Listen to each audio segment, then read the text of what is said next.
उमाकांत भारती की शानदार प्रस्तुति। हाय वो कुसुम सांगेना है यार, कुसुम सांगेना है यार, जैसा सुराग बजाते लागेना है, जैसा सुराग बजाते लागेना है।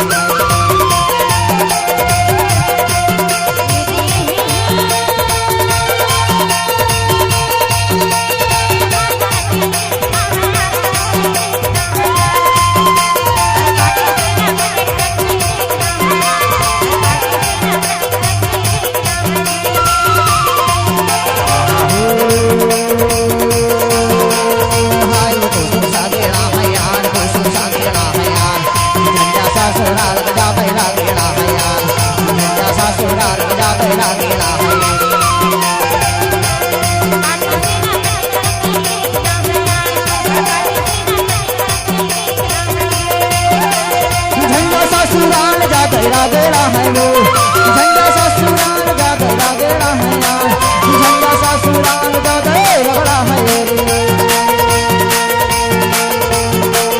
हाय वो कुसुम सांगेना है यार, कुसुम सांगेना है यार, झंडा सा सुराग जाते लागेला है, झंडा सा सुराग जाते लागेला है।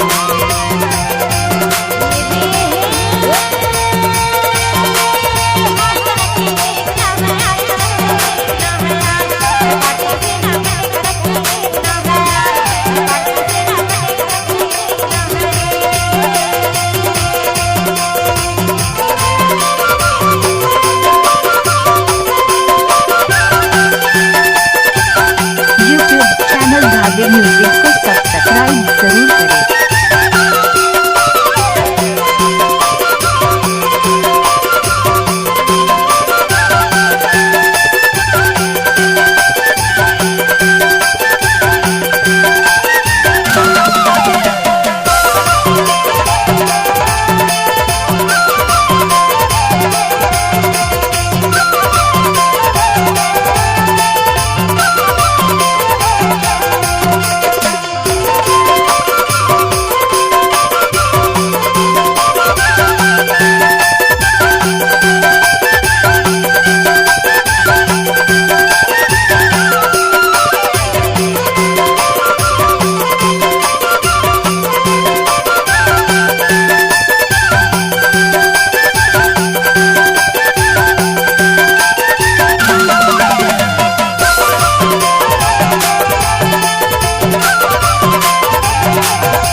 पुरानी पासा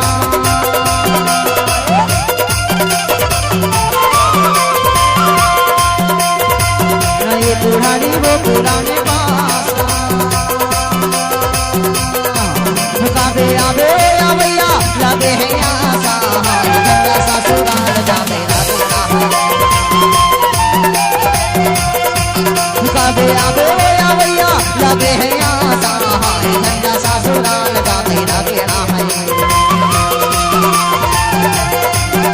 उमाकांत भारती म्यूजिक आपका हार्दिक स्वागत करता है।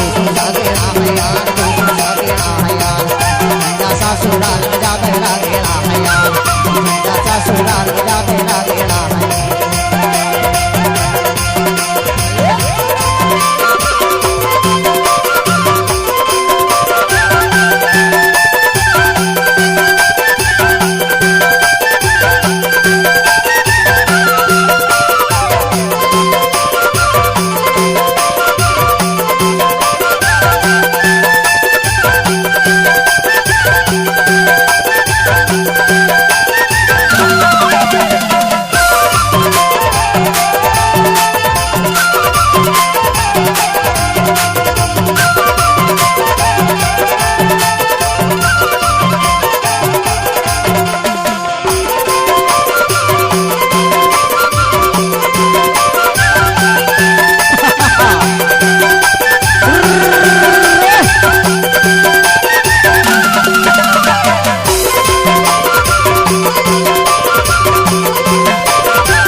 की चादर लागी